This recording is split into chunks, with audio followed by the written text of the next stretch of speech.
হুম। সরকারি কর্মীরা ডিএ বকেয়া মামলায় তারা ধর্মঘট করেছিলেন এবং সেই ধর্মঘট থেকে যেটা বলা হচ্ছে ধর্মঘট সফল হয়েছে বিক্ষোভকারীদের তরফ থেকে বা সরকারি কর্মীদের তরফ থেকে জানানো হচ্ছে, কিন্তু নবান্নর তরফ থেকে একেবারে নোটিশ জারি করে বলা হচ্ছে যে উপস্থিতির হার ছিল ভালোই, সুতরাং ধর্মঘট বিফলে গেছে, এমনটাই প্রকাশ করা হচ্ছে।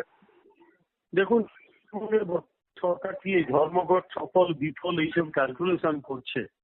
এটা হয় কি, মানুষের যখন সব হারিয়ে যায় মানুষের ক্যালকুলেশনে নজর দেয়। আমি পরিষ্কার কতগুলো কথা বলি। এই সরকারের উপর মানুষের ক্ষোভ আক্রোশ এমন জায়গায় পৌঁছেছে যে এই সরকারকে আর চাইছে না। এই সরকার মানুষের কাছে একটা পরিত্যাজ্য। আমরা ছেঁড়া জামা কাপড় যেরকম ফেলে দিই, লোক এই দলটাকে ফেলে দিতে চাইছে। মানুষ তাই এখন কেউ হয়তো অফিসে গেছে, কেউ যায়নি, কিন্তু জেনে রাখুন মানুষের মন থেকে এটা চলে গেছে। মানুষের মনের মধ্যে এটা নেই, কোথাও কোথাও নেই। ফলে আজকে যতই হোক যাই হোক না কেন ওরা দিয়ে দেয় না।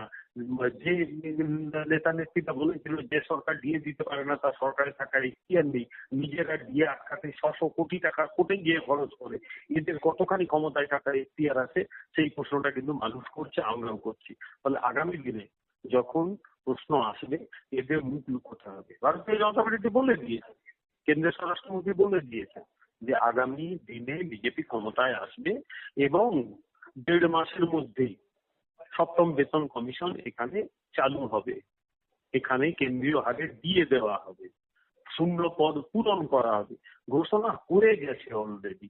সুতরাং মানুষের কাছে, সরকারি কর্মচারীদের কাছে তৃণমূল এখন একটা পরিত্যাজ্য বস্তু। তৃণমূলের আর কোনো গুরুত্ব, কোনো প্রয়োজন নেই এখানে।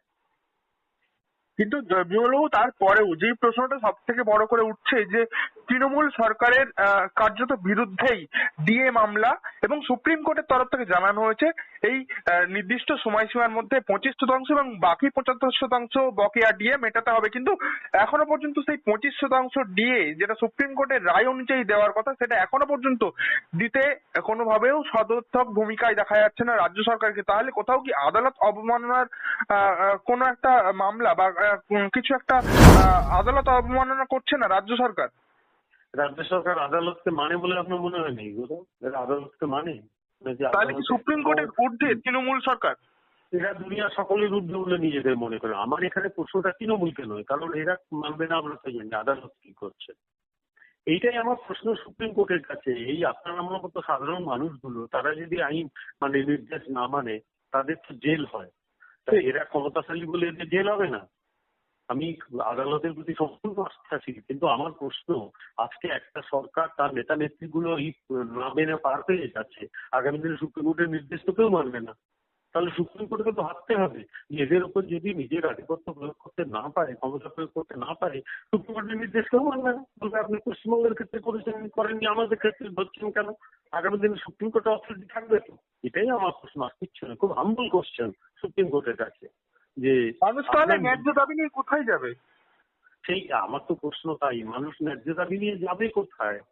মানুষ ন্যায্য দাবি নিয়ে তো আদালতেই যায়, আর আদালত নির্দেশ যদি দেয় তাহলে সেটা মানতে হয়। এখানে সরকারি কর্মচারীদের দিয়ে মিটিয়ে দিতে হবে সুপ্রিম কোর্ট বললো, তারপর এরা কোনো মানলো না, সুপ্রিম কোর্টের কাছেই আমার প্রশ্ন এরপর কেউ যদি না মানে তাহলে দেশের বিচার ব্যবস্থা কি হবে? এটা সুপ্রিম কোর্টকেই ভাবতে হবে। এটা তো মানবে না, এরা তো একেবারে নষ্ট হয়ে গেছে, একেবারে একটা বয়ে যাওয়া একটা সরকার, জঘন্য একটা মানসিকতার সরকার, সব বুঝলো, সুপ্রিম কোর্ট ইজ ডুইং, এটাই তো প্রশ্ন আমার। অর্থাৎ সুপ্রিম কোর্টের ওপর আস্থা রেখেও একটা প্রশ্ন থেকেই যাচ্ছে যে সরকার, যে রাজ্য সরকারের তরফ থেকে যে সুপ্রিম কোর্টের রায়কে অবমাননা করা হচ্ছে তার বিরুদ্ধে বা তার প্রতিকার কি রয়েছে সুপ্রিম কোর্টের কাছে, সেটাই এখন সব থেকে জানার সব থেকে বড়। একদম একদম। ধন্যবাদ বিমল বাবু। ধন্যবাদ।